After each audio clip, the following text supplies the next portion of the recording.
Hey, you guys remember these? Are you guys my age? Do you remember these? The fortune-telling fish? Watch. I'm going to show you how it works.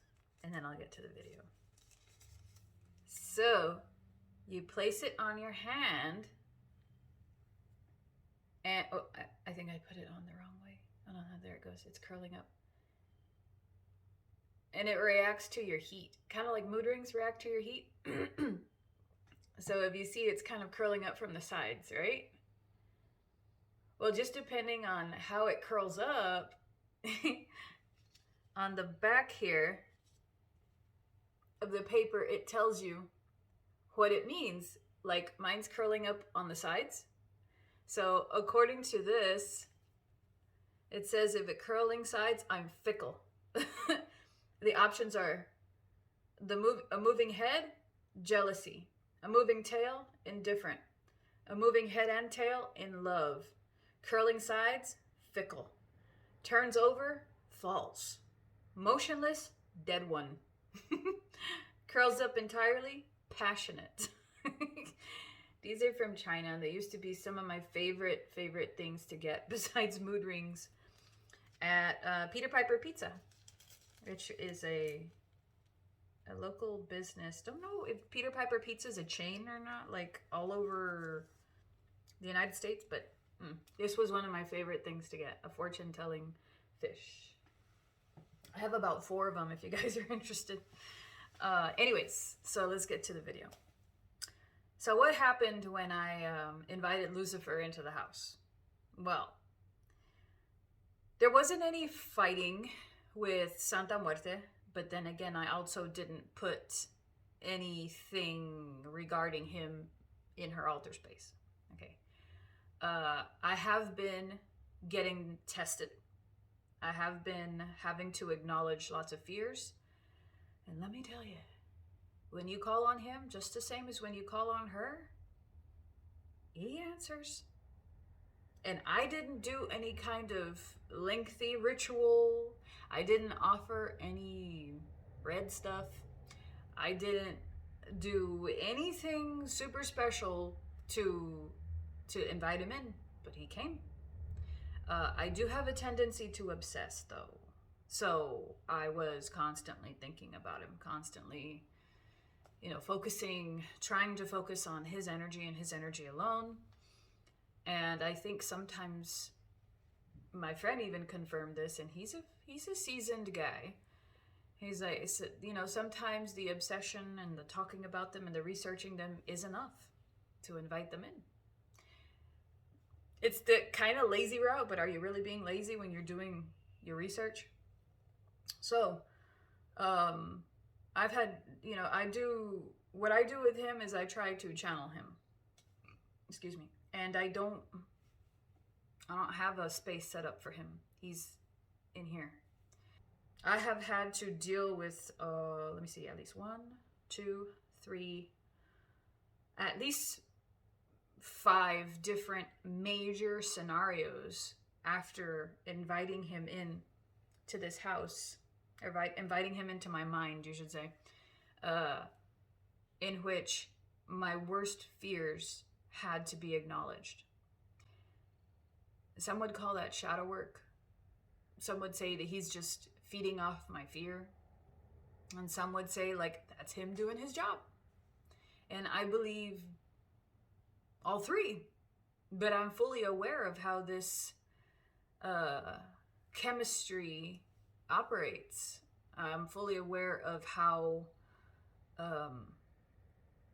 I've had experience with underworld gods. I've had experience with celestial gods. I've had experience with nature gods. I understand how they work. And to expect anything else would be dumb, So, well, that's one of the main reasons why I was stepping into this realm, is because I wanted to get over some fears. I wanted to be truly understanding and neutral, just like the messages that I always got from Santa Muerte. So what did she do in this whole process? Well, she warned me. through the number 13 would always be 13, 13, 13, 13. And when I tell you that it appears everywhere, it appears everywhere. And she would step in and intervene in my dreams when I was getting, like, I won't say attacked, but when I was getting menaced, you know? And she would also appear in my channeling sessions when I was getting menaced. So I appreciated it. I knew it was her, and I appreciated it. Also, when I was feeling the physical presence of, like, I had a major anxiety attack the first few times that I opened myself up and welcomed them into my dreams. I had a major anxiety attack, and she was there afterward. She's been super, super grand and helpful in holding my hand, in assisting me when I need assistance. When I will say to her, it's okay, I got this. Just do what you always do and just kind of be there for me when I need you in other situations. And she's like, okay. But, you know, it was almost like I heard her speaking in Spanish saying, well, fine, but, you know, if you get in trouble, don't blame me. I was like, I know. Like, I already know that. You know, and she's like, but I'll be here, you know, but don't blame me when you get in trouble. Like, you're doing this of your own accord. And I'm like, I know I'm doing it of my own accord. Like, that's the whole point. So there hasn't been conflict between two energies in the house. Quite the contrary. He seems to understand her.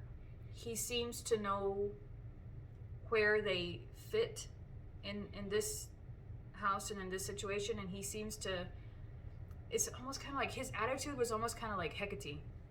Hecate is the one that introduced me to Santa Muerte. So she was like, what the fuck am I gonna get jealous for? Like, I'm the one that introduced you to.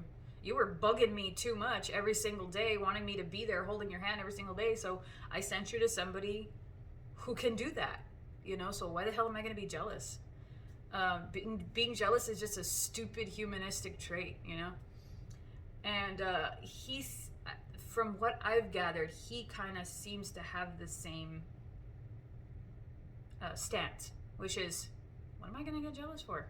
You called me. I'm not gonna get jealous, you know? And does she get jealous, you know? And it sounds ridiculous even saying it, but it's like, no. She's doing the same thing she always does. Santa Muerte knows that we're gonna get ourselves in situations. She knows that we're going to, she knows the trek that we're gonna follow even before we meet her, you know? So she still accepts us, and she's still there. And I'm not blatantly disrespecting her by doing this. Somebody worded it very beautifully, and they're like, basically, like, they venerate her. She is their number one.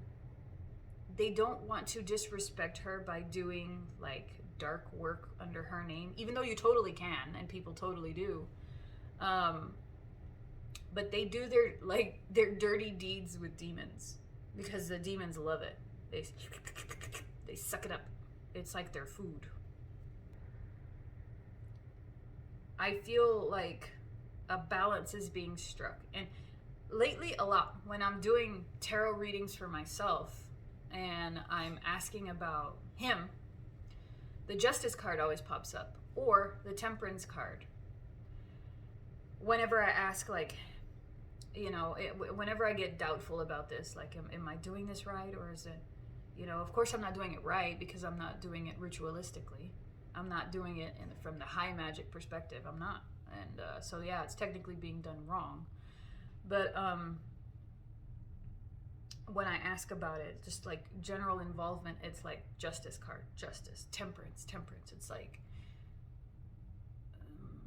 it's about self-control, you know? It's about having a sense of balance, and acknowledging all of the stuff that I was kind of putting on the back burner. I've begun to feel more comfortable, way more comfortable with, like, the anonymous dead, whereas before I was really only comfortable with my ancestral dead. Yeah, it's turning out really well. Now, I'm not trying to uh, per, persuade you to have involvement with the infernal. No, this is my path. I am just telling you how it's going. I'm telling you how she's reacted. I'm telling you how it could turn out. Yeah, so that she's been great. She's been kind of guiding my hand. I asked her why the interest all of a sudden. You know, like why did it happen like this? Why am I having this?